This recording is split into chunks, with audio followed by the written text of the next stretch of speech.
Hello, my name is Paul Cheng, and I wanted to thank you for giving me an opportunity to be able to speak with you.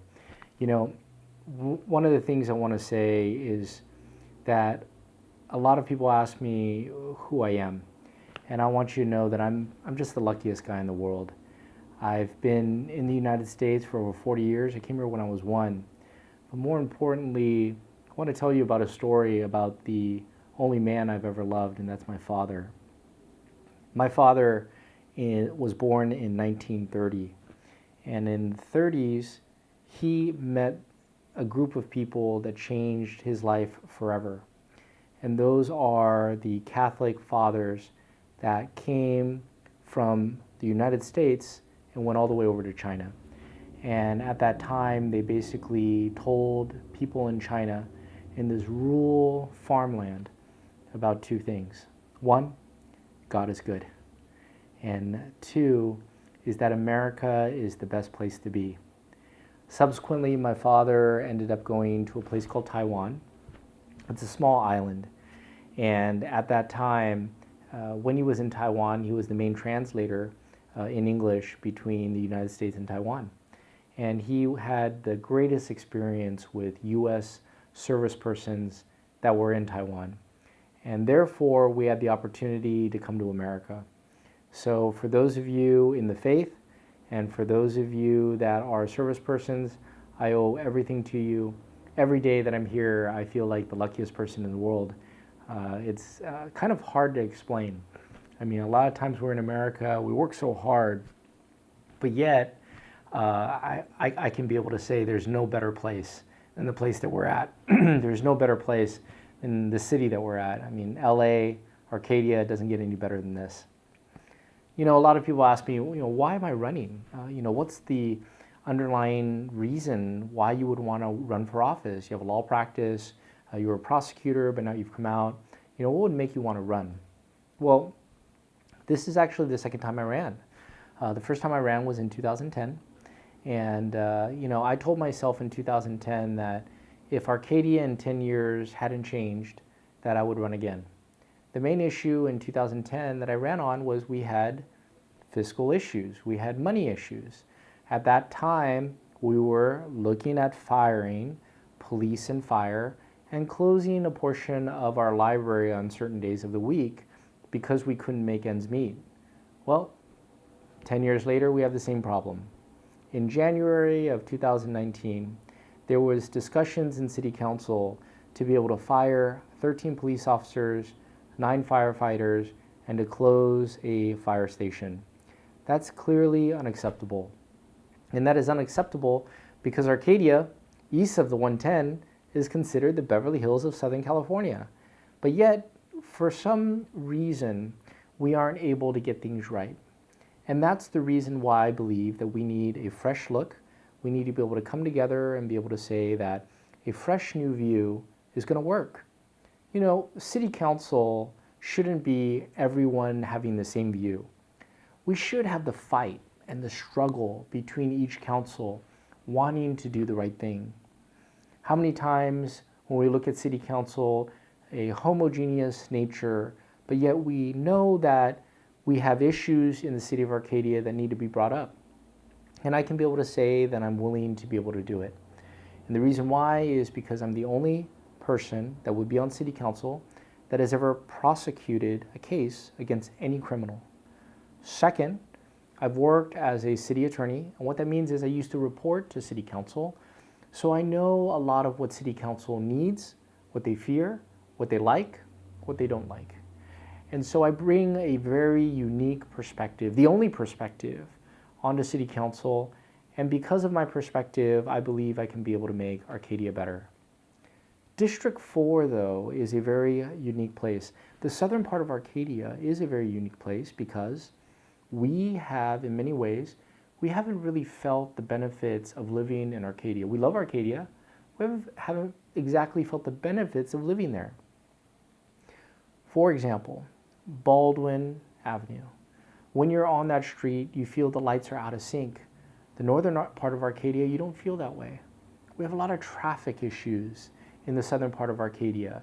And yet we haven't felt that in the northern part of Arcadia. That doesn't mean the northern part of Arcadia dislikes the southern part of Arcadia. It's just many of the decisions that were made because the northern part of Arcadia was originally developed. And so many of the considerations of city council have really not been to the benefit, and in fact has been to the detriment of southern part of Arcadia. If you look at the parks, a majority of the green space is located in North Arcadia. How many times do we go to our local small park that we have, small playground that we have, and there isn't a bathroom? That only occurs in southern Arcadia.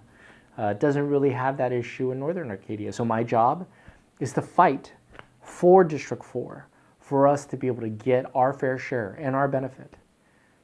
You know, there are several issues in Arcadia that we need to deal with. The first issue is we need to preserve Arcadia's general plan. The only way we can be able to do it is to be able to move forward the next 40 years. There are people that want to take Arcadia back 40 years. Well, unfortunately or fortunately, that's not going to happen.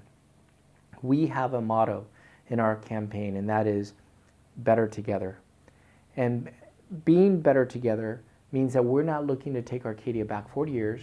We're looking to take Arcadia forward 40 years. So what are the things that we can be able to do? Well, one thing we can be able to do is that we can have a 24-hour response time for our residents when it comes to non-emergency issues. How many times do you feel frustrated with the city that you aren't able to get a response needed? I want you to know that our city employees are the best in the business. They are numero uno.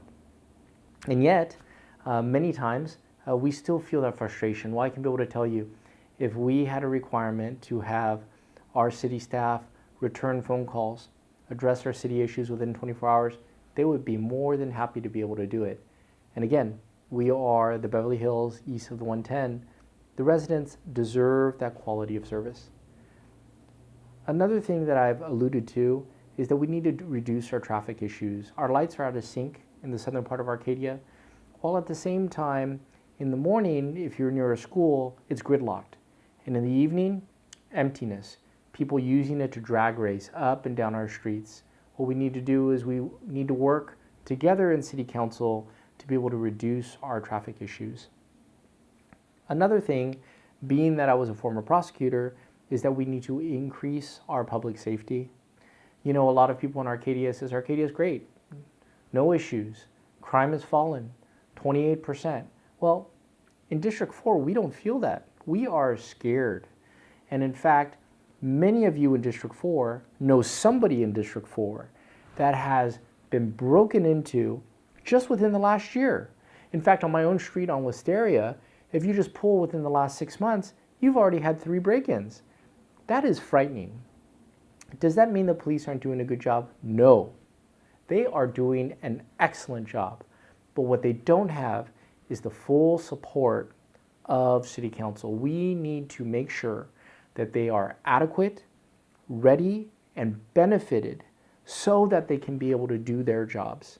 We need to make sure that we don't break our promises to our police and fire. You know, I was speaking to the fire department, and actually they've endorsed us. And the fire department has told me that over the last few years, they've lost many of their colleagues to other cities. I asked them why, Arcadia is so great. They said, I know.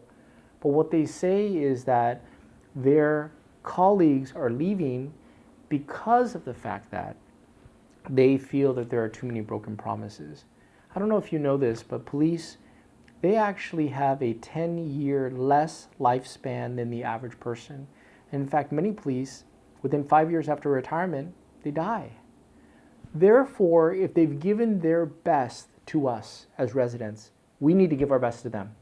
That is how I feel. And we need to increase public safety by ensuring that we give police and fire security to make sure that they can be able to do their jobs.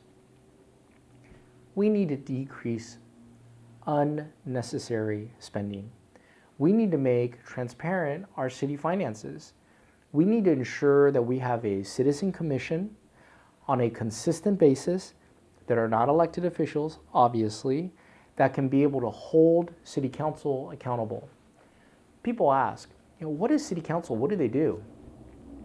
Well, as a city attorney, I can be able to tell you that it's a very unique relationship, but it's kind of like a company. So the city council is the board of directors, and the board of directors hire a CEO. So the city manager is Dominic. He's our CEO. So the city council essentially have oversight over the CEO, and the voters, you guys are the shareholders. You are the ones that vote in and out the essentially the city council, and the city council vote in and out the city manager. So with that being said, we need to make sure that we have a citizen commission of professionals that can be able to provide us with oversight to ensure that our city council, as well as our city manager and city staff, are doing a good job. We need to encourage citizen participation. You know, our citizens are not comprised of 45-year-old people like me. They're comprised of many people, but there are two groups that I believe are overlooked. The first group is going to be our youth. The Youth Commission was actually disbanded, which is very unfortunate because our youth are the ones to know where the marijuana grow houses are, where the prostitution houses are, where all the illegal activity are, and yet we're not able to work with them. How many of you know where they have essentially a boarding house where they have pregnant women? Well, our children probably do. Many of us don't. That's the reason why we have to incorporate them. We have to reinstate this youth commission. We have to bring them in. In fact, a majority of our youth, when they grow up, they don't come back to Arcadia. That's a travesty. Another thing we need to do is we need to expand our services for our seniors. Seniors like my mother. And the reason why we need to do that is because our seniors have given their best to this community, and we need to make sure we take care of them. I've met so many seniors that have felt that they've been overlooked, left behind. That's really sad. You know, the best part of their life should be spent enjoying all of the city services, and yet many of them feel left behind. So I'm really hoping that we can expand our seniors services, and that we can also expand our senior commission to encompass more issues. What I would like is a representative from every senior housing to be part of the senior commission. I've gone into a lot of the senior housing, and the senior housing facilities really would benefit with providing their input over to the city so that we could be able to help them as well. I want to thank you for your time. I want to share with you that April 14, 2020 is the day of the vote. There is no poll voting, which is unfortunate. You need to live in specific boundaries to be able to vote for District 4. The west side is going to be Baldwin, north side Duarte, east side Santa Anita, south side is going to be Las Tunas. It's shaped in a Q. And so this Q shape is going to be the District 4. You're going to be receiving your ballots around March 16. Don't throw away your ballot. And the reason why is because there's no poll voting. If you throw away your ballot, it's going to be hard to get a duplicate ballot for you to vote. Make sure you drop it in the mail. Definitely recommend dropping it in the mail April 13 or earlier, because if you drop it in the mail on April 14 and the mailman is already gone, your ballot would be too late, or you can bring it over to City Hall by 8 p.m. Thank you very much. My name is Paul Cheng. I'm running for Arcadia District 4. I really thank you for giving me the opportunity to share my views and my thoughts with you. Bless you.